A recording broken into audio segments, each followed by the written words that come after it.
जय माँ काली आप सभी को। माता रानी की आप सभी पर असीम कृपा बरसे। इसी कामना के साथ आज का जो मेरा विषय है वो जाप के ऊपर से है। जाप कितना प्रकार के होते हैं, हमें जाप कैसे करना चाहिए, कौन सा जाप हमारे लिए श्रेष्ठ होता है। तो प्लीज़ आप मेरे चैनल को लाइक एंड सब्सक्राइब ज़रूर करिएगा। तो आगे हम अपने विषय पे बढ़ते हैं।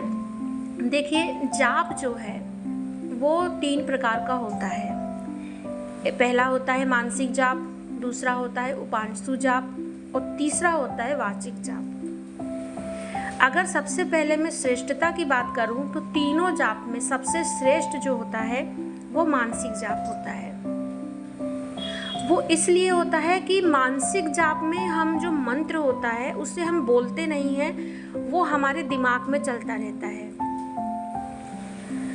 हमारे दिमाग में वो मंत्र अपने आप चलता रहता है। खैर, इसकी शुरुआत हम वाचिक से ही करते हैं, क्योंकि हम जब करते हैं धीरे धीरे वो मंत्र इतना हो जाता है कि वो हमारे माइंड में अपने आप चलने लगता है। लेकिन वो सबसे अच्छा जाप होता है।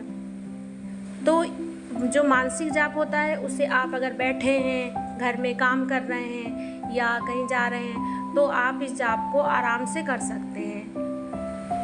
दूसरी चीज़ कि मानसिक जाप में दोष नहीं लगता है। अगर आपका मंत्र गलत हो गया, उच्चारण में गलती हो गई, तो भी मानसिक जाप में दोष नहीं लगता है। लेकिन वाचिक जाप होता है और जो उपांशु जाप होता है उसमें दोष लगता है। तो ये तो बात हुई मानसिक जाप की, जिसे आप चलते फिरते कर सकते हैं आराम से।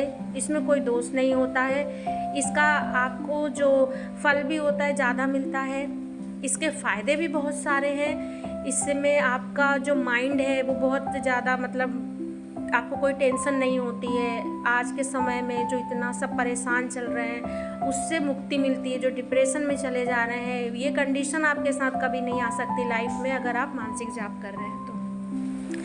आगे है उपांशु जाप। उपांशु जाप जो होता है उसमें हमारे जो होठ होते हैं वो धीरे धीरे, जो साधक होता है वो जाप करता है, मंत्र करता है और बहुत तेज आवाज़ नहीं होती है, वो ऐसे ही बोलता है कि वो खुद अपने आप में ही सुन सके। इसे उपांशु जाप कहते हैं। ये जाप मानसिक जाप और वाचिक जाप के बीच का जाप हम कह सकते हैं कि ये बीच का जाप होता है। तीसरा जाप होता है वाचिक जाप।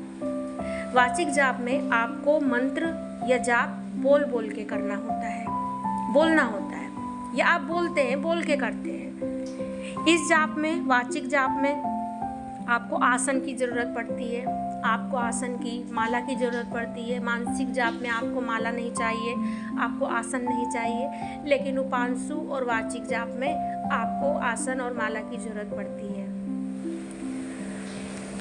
तो अगर आप नए हैं और अभी तक आपने कभी मंत्र नहीं किए हैं, जाप नहीं किए हैं, तो मैं आपसे यही कहूँगी कि सबसे पहले आप शुरुआत में चलते फिरते अगर आप मंत्र का कर रहे हैं या नाम जाप भी कर रहे हैं, राम राम कह रहे हैं या माँ का नाम ले रहे हैं तो आप मानसिक जाप कीजिए।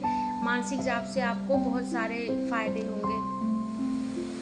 आगे के वीडियो में मैं आपको बताऊंगी कि कौन सा मंत्र करना चाहिए, कौन सा मंत्र हमको चलते फिरते नहीं करना चाहिए, तो ये मैं आपको नेक्स्ट वीडियो में बताऊंगी। और जाप किस तरह से करना चाहिए, उसके अनुभव क्या होते हैं। तो चैनल को लाइक एंड सब्सक्राइब जरूर करिएगा। जय माँ काली।